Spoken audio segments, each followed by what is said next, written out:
Herkese merhaba arkadaşlar. Star TV'nin sevilen dizisi Çirkin'den yepyeni kamera arkası paylaşımlar getirdim. Bu paylaşımlar başrol oyuncularımızın sezon finali özel kamera arkası paylaştıkları Instagram fotoğrafları.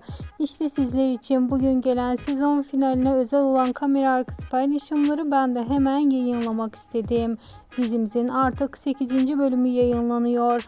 Erken olmasına bakmayarak dizimiz sezon finaline çıktı ve tabii ki sevenler buna üzüldü. Çünkü ikinci sezonda dört gözle beklenecek.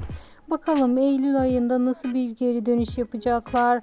Eğer sizler de Çirkin dizisiyle ilgili yepyeni haber ve bilgiler, yepyeni görüntüler görmek istiyorsanız kanalımı takipte kalmayı unutmayın. Hoşça kalın.